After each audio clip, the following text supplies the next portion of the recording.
Good morning, good afternoon, good evening, wherever you are in the world. Welcome to FBL. Don't panic. This one is a little bit on the fly. I'm out for the day very shortly. I just wanted to give you a quick look at how this new draft, the new plan is shaping up. And honestly, well, I've been out and about. I swear to God, I have done more tinkering in the last few days than I think I've done in the previous 2 weeks. As I said in the last video, the plan, it's a new plan, last year's plan, but doing it again, but in a slightly different way, is to really go hard out in these first few games. Number of reasons for that. Key ones are get a head start, try and build a little bit of a buffer that can be defended. Secondly, I think a lot of people are going to be doing it, and if they get out way out in front of us, it can be harder to claw back a lead than it is to claw back a deficit than it is to defend it.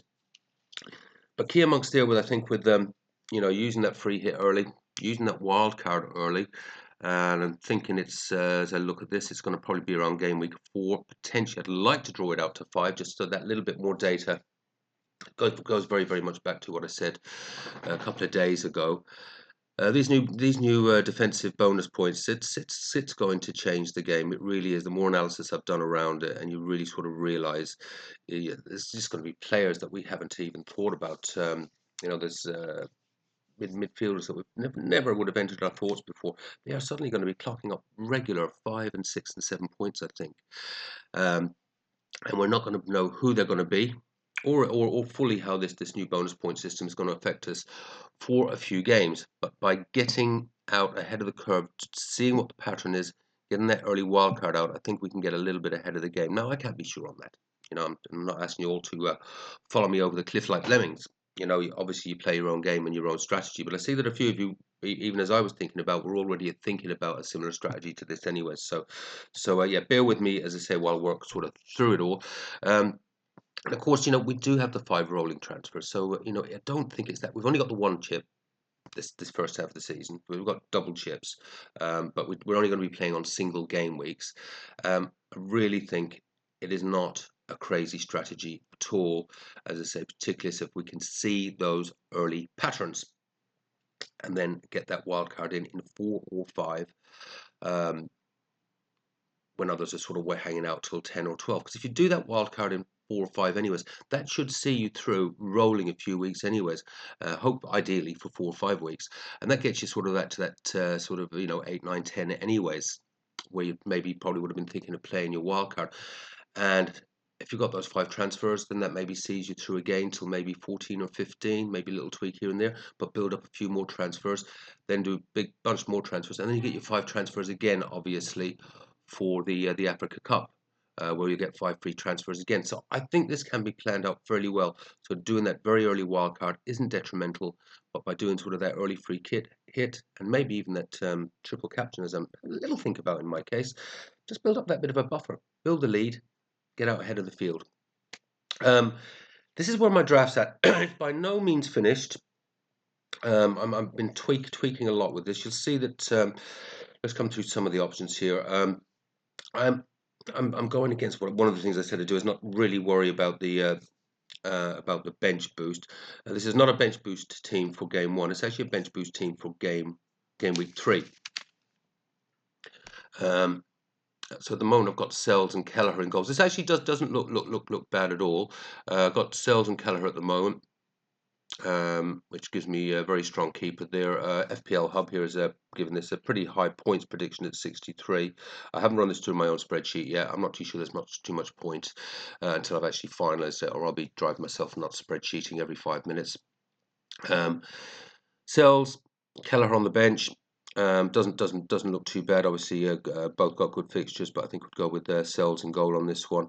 I've got O'Brien in there at the moment, and I had Tarkowski, so it saves me a little bit of money to maybe have a look at this bench. Tarkowski, I think over the season will undoubtedly, well, not undoubtedly, nothing's definite in football, would get more points than O'Brien. But I heard an Everton fan speaking very, very favourably about O'Brien the other day, and I've had a look, and his numbers are not bad. I'm not sure they're going to be quite up there with Tarkowski, but just maybe for these first few game weeks to enable a few areas could be useful. I've got Nico Williams. Nico Williams' numbers, if he actually played the full season, would have been right up there with Milenkovic. So pretty happy with that. He's got some attacking threat as well. Yeah, pretty happy with that, because again, that saves me a little bit of money.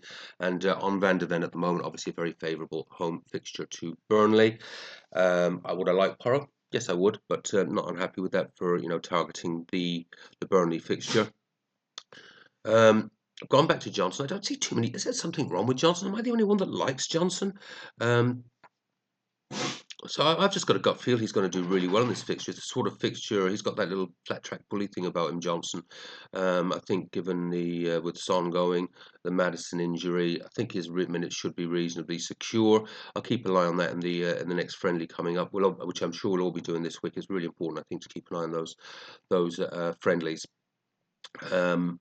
Because just see what that last team is out and what looks to be the favoured starting 11. And I'm not too worried after sort of the first few game weeks, as long as I can make sure I've got this right. Particularly in this first game week, that I've got 11 definitive starters. Now, talking about definitive starters, Rodgers did pick up a bit of an injury. There seems to be good noises coming out that he should be fine. So at the moment, I've got Rodgers in there. If he doesn't make it, we could also change that to Mallon, who's been going really, really well in pre-season. He may have some future minutes in security, but at the moment, I think, unless they do get someone in before, which at this stage is too late, I think Mallon's minutes are secured as well. And he does actually look pretty good. And that could be a way for me to save some money, maybe if I want to do something somewhere else. But at the moment, going with Rodgers, could turn it into Mallon, of course. We've got Salah. Would I be mad to put a triple captain on Salah this game week? I think Bournemouth are there for the absolute taking. I could really see Liverpool knocking 4, 5 or 6 or more goals past Bournemouth. I think Bournemouth are really there for the taking at the moment with the sales they've made in their defence. They're not looking great at all in pre-season, I think. We've got Palmer. Yep, fine. Absolutely happy with that. Verts, who's been looking good and looking like he's linking up really, really well with Salah. Currently Solanke, and that is obviously one of the issues. I think Solanke is now a high risk. We'll see if he does appear in the next match for Spurs. I think they've got 1, 3 or 4 days before kickoff, haven't they? Hopefully, because I really would like the Spurs triple up, obviously, to play against Burnley. If it is getting more doubtful, I think. So he will probably have to go. There's some good options there. Mateta's been finding some outstanding form in pre-season, as have Crystal Palace. To be fair, fixtures are not the greatest though, but there are some good options.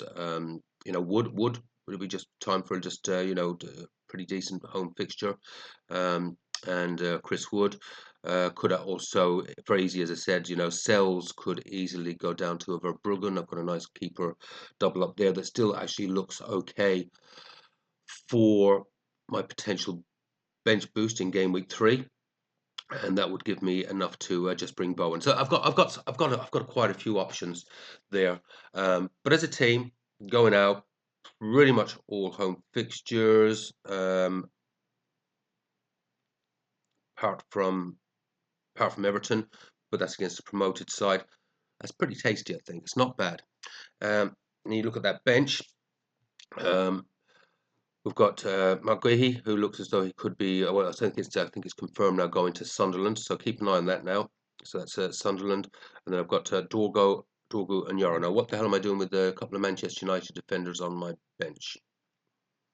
Well, they're cheap. 4.5. United have been looking better in pre-season. And this could make for a pretty tasty bench boost in game week 3. Now, I said I wasn't going to do any sort of focusing on the bench boost, but this kind of one just appeared before me. I thought, well, I do need a bit of bench cover. So if I have any injuries between 1 and 3, I'm not going to be in too bad a shape with a couple of no hits policy, because we will be playing through 3. So let's have a little look at how that looks. Okay, so it looks pretty good for game week 1, I think. Game week 2. As to be expected, not so hot. I've got with a couple of drafts that could maybe. Here's the thing: if in game week 1 I come crank away with 100 points plus, I might decide to just hold my horses, because remember my objective is to stay ahead of the 70 points. But I think looking at that, I think it's fairly certain that I'd go out with a free hit in game week 2. One of the main reasons, obviously, for going with that free hit in game week 2 is to get the Arsenal triple up. So if we look down at the fixtures, just to get a picture of. Oh, I've got the fixtures there. Okay, no worries. But in the fixtures in game week 2, there are some good fixtures there to target with the free hit, and not least amongst those would, of course, be Arsenal. So I will obviously do a free hit draft for that game week 2, but obviously targeting Arsenal, Gyökeres should be settled in, Saka, maybe a bit of a Gabriel or a Saliba, or just go hard out on the attack. For game week 2, so we don't really worry. But as you can see there, currently on this team, not so flash for game week 2, and game week 3 this bounces back very nicely. And what I'll also have obviously is a transfer to consider what to do. So I'd obviously have the let's see, just optimize that. Bear with me. Okay, well, that's saying what the optimized team is, but as you can see, that would still be whatever you call the bench boost. Whoever ends up on the bench, you know, we've obviously got here it's optimized it to have a Dorgon Yard, which I understand completely. Having those in the defence, Nico Williams, West Ham, Van der Ven, Bournemouth at home. If I'm still with Sells, we've got West Ham United at home, and we've got Salah. Now, Salah, yeah, that'd be the top fixture, I guess, but it is Liverpool and it is Arsenal, and I've still got Wirtz. One of those would probably be going here. That's I'll talk about in a second. We've got Palmer and Rodgers with nice fixtures, and if Solanke is still good, yeah, he's got a great fixture there again, of course, and João Pedro. And then I'd bench boost that, because even Sunderland, home to West Ham, why not? And currently Kelleher, Forest don't score too many goals, so have chance there that he could get a returns. And we've got then, oh, hang on, it's bounced back again. Sorry, this thing's driving me nuts. Bear with me just a sec. It has its bounce back to, I don't know why I did that. Sorry, guys. Back to game week 3. Okay.